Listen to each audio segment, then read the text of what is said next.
ওই 4 মিনিটের অ্যাকশন সিনে ওনার যে অ্যাক্টিং, ওনার যে স্টাইল এবং যে মানে এটা বিউটিফুল। এটা বাংলাদেশ কলকাতা কেউ পাবে না। না হ্যাঁ বলি নেই, আমার কয়েকটা অফার আসছে ওখান থেকে, বড় দুজন স্টারের থেকে অফার আসছে, নাম না বলি। তুফানের এই ইয়ের পরে যেহেতু কলকাতা কিছুদিন শ্যুট হয়েছে আমার, ওখানেও টেকনিশিয়ানরা বলছে যে এই স্টাইলে ছবি আমরা মেকিং দেখি নেই। আমার গল্প যদি কখনো দেবকে লাগে দেবকে নেব, আমার গল্প যদি কখনো জিতকে লাগে জিতকে নেব, যাকে লাগবে যতটুকু চেষ্টা করবো সাধ্য মতো আচ্ছা হয়ে যেতে পারে।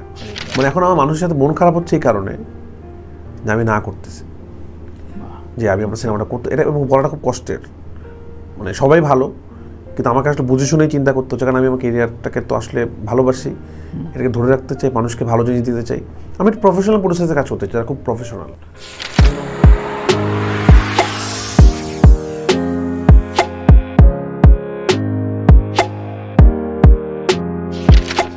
মাঝে মাঝে উত্তর বাংলাদেশে না দিলে হয় না। বাংলাদেশে সাকিব ভাই একটা সুন্দর কথা বলছিল যে একসময় উনিও ভাবতো বোবার কোনো সূত্র না, কিন্তু বোবার আসলে সূত্র অনেক। কেউ যদি বোবা থাকে তখন তাকে খোঁচা দিতে থাকে। আরেকটা জিনিস কি তামি ভাই, এটা আপনি রিয়েলাইজ করবেন, এখন এত ইন্টারনেট, এত ফেসবুক, এত নিউজ পোর্টাল, চিনবেনও না আপনি ABC, DFG HJKLMN OP, নানান ধরনের আসলে ইউটিউব।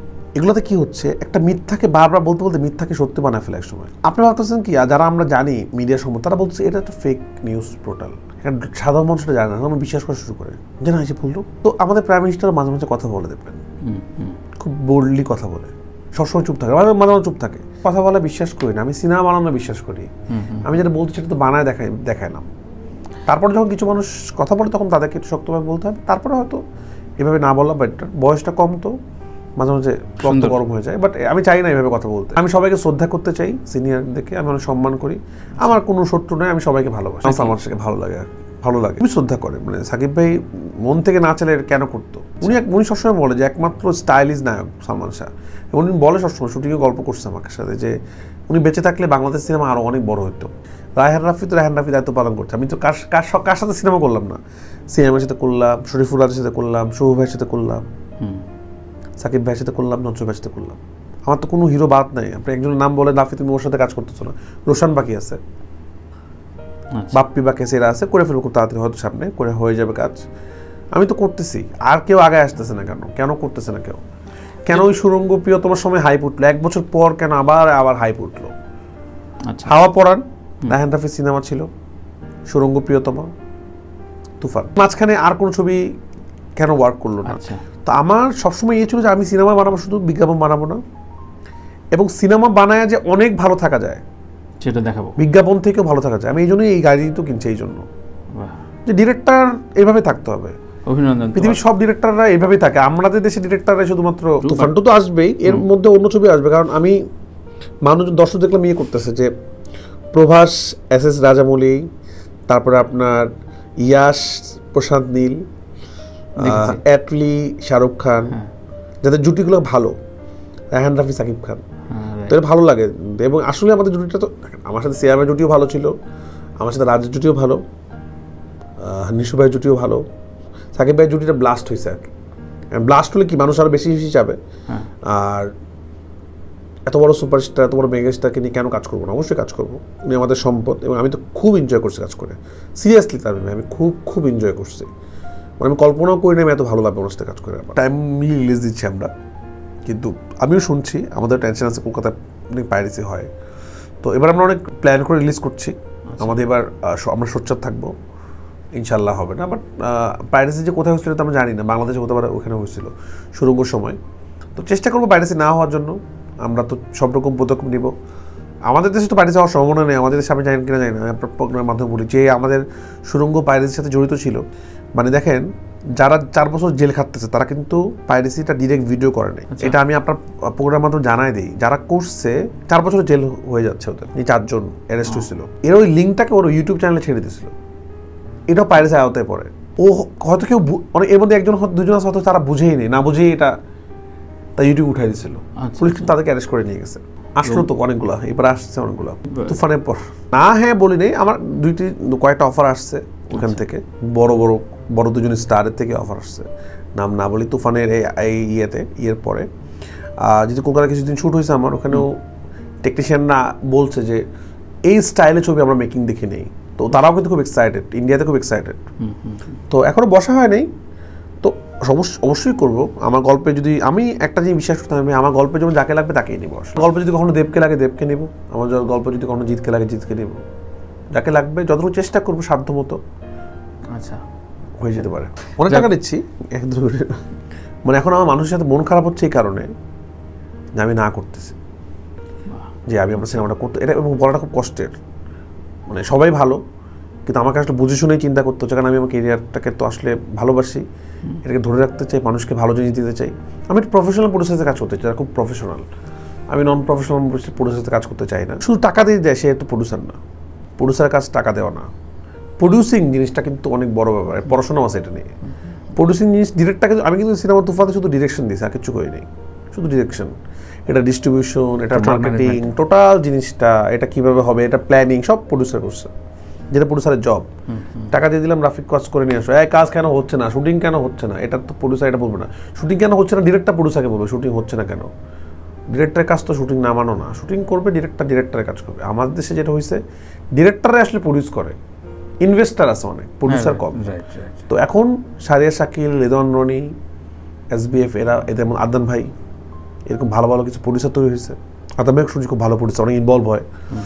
তারপরে লাইফ টেকনোলজি মোটামুটি ইনভলভ ছিল, বঙ্গরা কাজ করছে, এরকম কিছু প্রডিউসার তৈরি হয়েছে বাংলাদেশে। এদের সাথে কাজ করতে খুব আরাম আমার মনে হয়, যে এরা দায়িত্ব নিয়ে প্রডিউসটা করে, মানে সিনেমাটাকে ওন করে করে। আচ্ছা, এবং এটাই প্রডিউসারের কাজ, যে কোন তিনজন ডিরেক্টরকে ভালো লাগে। উনি আমার নাম বলছিল, রায়হান রাফিকে। তো ওনার যে অভিযোগগুলো সব কিন্তু প্রডিউসার কেন্দ্রিক অভিযোগ। আমার বিরুদ্ধে কোনো অভিযোগ ছিল না, আমার বিরুদ্ধে কষ্ট ছিল না। তো আমি এজ এ ডিরেক্টর সিনেমা বানাইছি, তো ওনার অভিযোগগুলো আমার মনে হয় যদি কোনো সময় আপনার প্রডিউসারের সাথে কথা বলে, তারা উত্তরটা দিতে হবে। মানে ওই উত্তরটা আমার কাছে নাই, আমার উত্তর দেওয়ার কথাও না আসলে। ওনার যে অভিযোগগুলো, সেগুলো সত্য মিথ্যা সেটা আমি বলবো না, যেটাই হোক সেটাও হোক, উনি যেটা অভিযোগগুলো করছে, এটা উত্তর আমাদের প্রডিউসাররা দিতে পারবে, হবে না। মানে আমি সবার সাথে কাজ করবো, আমি রায়হান রাফি সবার, আপনি আপনার সাথেও কাজ করতে পারেন, প্রডিউস করেন। আমি আর সাকিব ভাই আমাদের শুটিং মধ্যে প্রেম হয়ে গেছিল। কিরকম প্রেম, অদ্ভুত একটা কেমিস্ট্রি তৈরি হয়েছিল। আমরা একই ভ্যান, আমার দুজনের তো আমাদের তো ভ্যান আলাদা ছিল ওখানে। তো এরকম হতো যে আমরা একই সাথে থাকতাম, একসাথে খাইতাম, এবং মনে হচ্ছে উনি তো খাইতো না, আমরা খাওয়া নিষেধ ছিল, কারণ উনি শুকাচ্ছিল। তো আমি ওনার সামনে খাইতাম বসে বসে, গল্প করতাম ওনার সাথে। হ্যাঁ, উনি বসে যে বাদাম খাইতো আর কি। আমি বললাম, ভাই আমি ওই রুমে যে খাই, না না না, এখানে বসে খাও। আমরা অনেক কথা বলছি, এবং আমাদের একটা টার্গেট ছিল, সেটা হলো যে আজকের দিনে আমরা বেস্টটা করব, আমরা হ্যাপি নিয়ে বাসায় যাবো। একই হোটেলে থাকতাম আমরা। তো এমন হতো যে ওনার শুটিং 1 ঘন্টা আগে শেষ, উনি আমাদের ওয়েট করতাম, একসাথে যেতাম। ওই সময় আমাদের খুব গল্প করতে যেতাম। আমি ওনার কাছে অনেক কিছু শিখছি, তবে বিশ্বাস করেন। মানে এবার তো অনেক দিন একসাথে থাকলাম, জীবন নিয়ে, কেরিয়ার নিয়ে। উনি আমাকে বলছে, রাফি যত বড় হবে তত বেশি শত্রু হবে তোমার। আলম ভাই দেখেন, এত শত্রু, ওই যে আমার নামে এগুলো বলতেছে। বলছে এটা কিছুই না, তাহলে আমার কথা চিন্তা করে দেখো, আমি এত বছর ধরে করতেছি, কী অবস্থা। যত বেশি শত্রু তত বেশি তুমি বড় হচ্ছ। অনেক কিছু বলছে আমাকে লাইফ নিয়ে, আমাকে অনেক ভালোবাসে।